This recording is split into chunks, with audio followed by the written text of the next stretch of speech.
Ever wondered how an AI can turn your wildest imagination into a picture in seconds? Well, buckle up, because today we're diving into the mind-bending process that makes that possible, and I promise it's way cooler than you think. So here's the thing. When you type a prompt into something like DALL-E or Midjourney and hit generate, it feels like magic. But what's actually happening under the hood is this beautiful blend of math, statistics, and some genuinely clever engineering. And the wild part? The AI isn't actually seeing anything. It's not browsing the internet for images and mixing them together. It's doing something way more interesting. Let me break this down from the ground up. To understand how AI image generation works, we need to start with something called machine learning. See, modern AI image generators are trained on massive datasets. We're talking billions of images paired with text descriptions. Imagine showing someone millions of pictures of cats alongside the word cat, pictures of sunsets with the word sunset, and so on.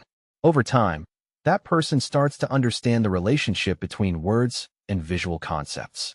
That's essentially what happens when we train an AI. But here's where it gets really interesting. The AI doesn't memorize those images. It doesn't have a giant library stored in its brain. Instead, it learns patterns. It learns that certain visual features tend to show up together. It learns that when someone says fluffy, there's usually soft texture. When they say sunset, there's usually warm colors and a horizon line. It's learning the statistical relationships between words and visual elements. Now, the actual architecture doing this heavy lifting is something called a diffusion model, and this is the secret sauce that's powering most of the best image generators right now. Here's how diffusion works, and I'll try to make this intuitive. Imagine you have a crystal clear photo. Now imagine slowly adding noise to it, like static from an old TV, until eventually it's just completely random pixels, pure noise. The image is gone. Now, a diffusion model learns to reverse that process. It trains on thousands of images, slowly corrupting them into noise, and then learning to predict what the original image looked like at each step backward. It's like learning to reverse time on a photograph. So when you give the AI a text prompt, here's what happens. It starts with pure random noise, just a canvas of static. Then it runs the reverse diffusion process, step by step, removing that noise. But here's the key part. As it removes the noise, it's being guided by your text prompt. The prompt is like a set of instructions that shapes which direction the noise removal goes.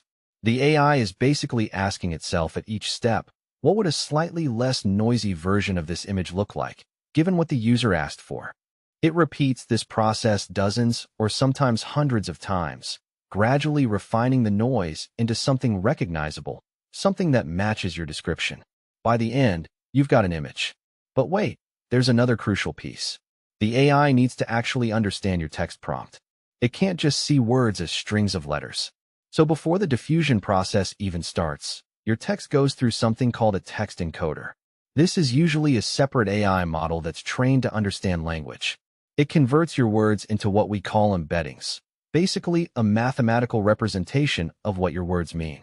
It's capturing the semantic meaning, the essence of what you're describing, and translating that into a form the image generator can work with. So to recap the full pipeline, your text prompt gets encoded into mathematical meaning. Then that meaning guides a diffusion process that starts with noise and gradually refines it into an image, step by step, guided by your description. Now, you might be wondering, why does this actually work? Why can an AI that's never seen your specific prompt before generate something relevant? The answer comes down to generalization. During training, the model learned patterns and relationships so deeply that it can extrapolate. It's learned what fluffy looks like, what neon looks like, what realistic looks like. So even if it's never seen the exact combination of fluffy neon cat wearing sunglasses, it can combine those learned patterns in novel ways. There's also something really important happening in the training process that we should touch on. The models are often trained with what's called a guidance technique. This means the AI is being rewarded for generating images that closely match the text description. It's learning not just to generate pretty pictures, but to generate pictures that actually correspond to what was asked for. Now, here's where things get a little spicy, and why this technology is kind of controversial. Those billions of images used for training? They came from the internet. Artists' work included. The AI learned from existing art without explicit permission. Some people argue that's training theft. Others say it's similar to how humans learn by looking at other artists' work. It's a genuinely complicated ethical question, and reasonable people disagree. But from a technical standpoint, what's happening is the model is learning statistical patterns from that training data. It's not copying and pasting. If you look at the actual images it generates, they're genuinely new. They've never existed before. But they do reflect the style and concepts the model learned from its training data. There's also something called a latent space that's worth understanding.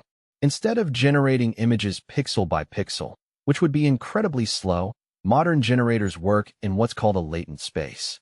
Think of it as a compressed representation of images. The diffusion process happens in this compressed space, which is way more efficient, and then at the very end, a decoder expands it back into a full-resolution image. It's like the AI is working in shorthand, then expanding it out at the end.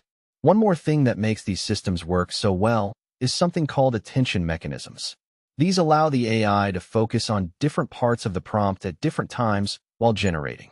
So when it's generating the bottom of the image, it might pay more attention to the part of your prompt that describes the ground.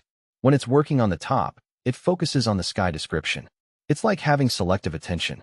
So where does this technology go from here? Well, the models keep getting better at instruction following. They're getting faster. Some are becoming open source, which means more people can experiment with them. We're also seeing new architectures and techniques emerging all the time. There's research into making these models more efficient, more interpretable, and more aligned with what people actually want. The real mind bender is this. We're not entirely sure why these models work as well as they do. There's still some mystery in the machine learning world about why scaling up to billions of parameters and training on massive datasets leads to these emergent abilities. It's one of the great open questions in AI right now. So next time you generate an image with AI, you'll know what's actually happening behind the scenes. You're not using magic. You're using statistics, mathematics, and some genuinely clever engineering to turn words into pictures. And honestly, that's pretty cool. If you found this breakdown helpful and you want to understand more about how AI actually works, hit that subscribe button. We're breaking down this stuff in plain language, no BS, every week. Thanks for hanging out, and I'll see you in the next one.